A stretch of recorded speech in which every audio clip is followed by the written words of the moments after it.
You were 18 years old when the war decided you were old enough to die. The day before your enlistment, your world was small and predictable. A factory whistle marked the rhythm of your mornings. Your mother's cooking filled the kitchen with familiar smells. Your bed creaked the same way every night when you turned over. You had plans, small ones, maybe, but they were yours. A better job, a girl you liked, a life measured in paychecks and seasons. Then a letter arrived with an official seal, and suddenly your life belonged to the army. 3 weeks later, you are standing in a muddy field in France wearing a uniform stitched for someone else's body. The sleeves hang wrong. The boots bite into your heels. The rifle in your hands feels heavier than it should, as if it understands what it's meant to do. You fired it 3 times during training. Now it is supposed to keep you alive. A sergeant with a voice like grinding metal circles you and the other recruits. He smells of tobacco, sweat, and something sour you can't identify. His face looks carved from stone and sleeplessness.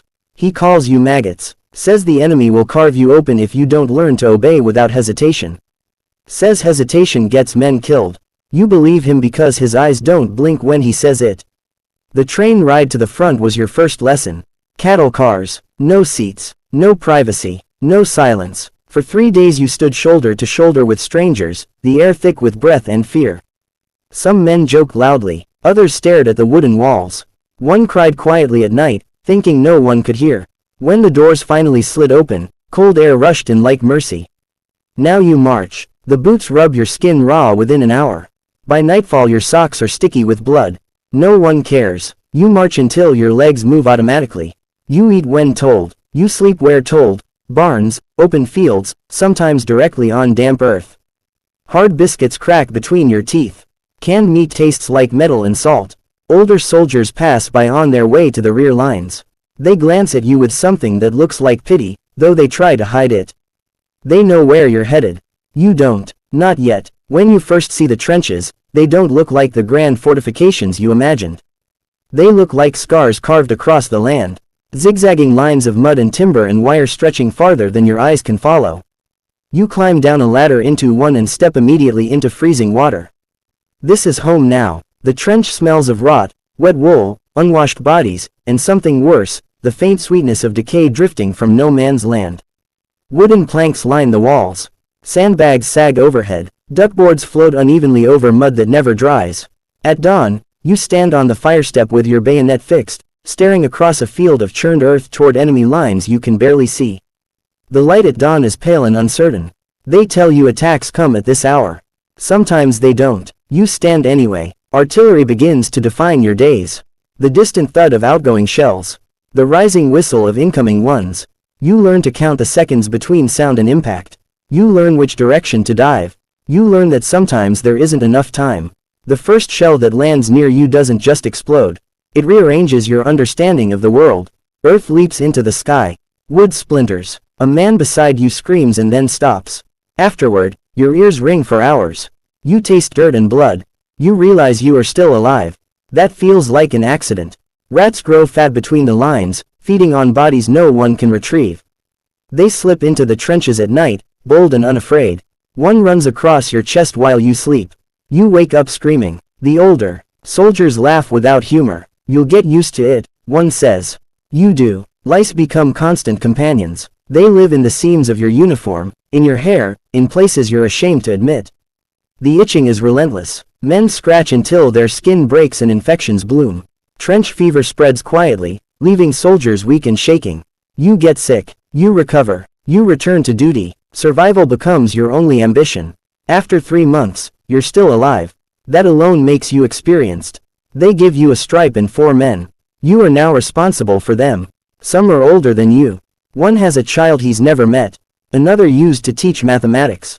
They look at you when the shells start falling. They wait for your orders. You learn that stupidity kills faster than bullets. A man stands too high to stretch his back, a sniper's crack ends him. Another lights a cigarette at night, a flash, a shot, silence.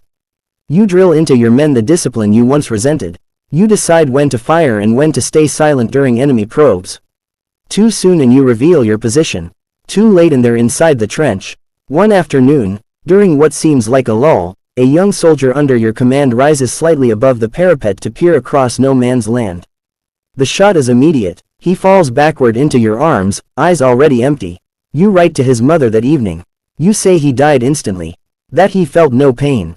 That he was brave. You do not mention the way his body twitched. As months blur together, you take on more men, more responsibility. You lead night patrols into the darkness, crawling on your belly beneath tangled barbed wire. Every sound feels amplified. A snapped twig sounds like a gunshot. The first time you kill a man up close, there is no glory. No music, no speech. He is young. His eyes are wide with terror. You are both breathing too fast. Your bayonet meets resistance. His hands grab at your sleeve. There are noises you will hear in your dreams for years. Afterward, you find a photograph in his pocket. A girl smiling at the camera. You stare at it for a long time before leaving it with him. You tell yourself it was necessary. Your sergeant dies during a bombardment. 1 second he is shouting orders, the next, a shard of metal tears through his throat. Blood sprays across your face. He tries to speak, but only a wet gurgle comes out. You hold him as he dies. The next morning, you wear his rank. Now you are the one translating officer's orders into something survivable. You learn how to bend instructions without breaking them. You protect your men where you can. You send them forward when you must. Luck becomes your silent partner. You've seen skilled men blown apart by random shells. You've seen fools survive impossible odds. You stop believing the war is fair. Promotion pulls you further up. More men, more decisions. You deliver letters from home personally because you know how much they matter. You watch faces light up at good news and crumble at bad. You decide punishments. A man falls asleep on watch. Officially, that could mean execution. You choose a lesser penalty. Mercy feels dangerous but necessary. Eventually, the army sends you behind the lines for officer training. 6 weeks of clean sheets and warm meals feel unreal. You learn map reading, tactics, etiquette. Which fork to use at dinner. How to speak like a man of authority. Then they pin insignia on your shoulder and send you back. You return to the trenches not as one of the men, but as their leader. They salute you now. You climb the ladder first when the whistle blows. You lead them into open ground swept by machine guns. You see men fall before they reach the wire. You shout orders that vanish in the noise. After your first attack is in. Officer, half your platoon is gone. You study maps late at night, trying to understand how arrows on paper translate into death in mud. You rise again, lieutenant, then captain. You command a company, 200 men on paper. Fewer in reality. Replacements arrive wide-eyed and pale. Some die before you learn their names. You become obsessed with logistics. Water matters more than ammunition. Food keeps morale alive. You bribe a quartermaster quietly to ensure your company receives its share. Every week you write condolence letters. Your son died bravely. You no longer remember how many you've written. Eventually, you are promoted to staff. You spend hours in dugouts staring at maps, calculating artillery barrages, coordinating with other units. The war becomes numbers and timing. Casualties, 127. Casualties, 89. Casualties, 203. At first, each number hurts.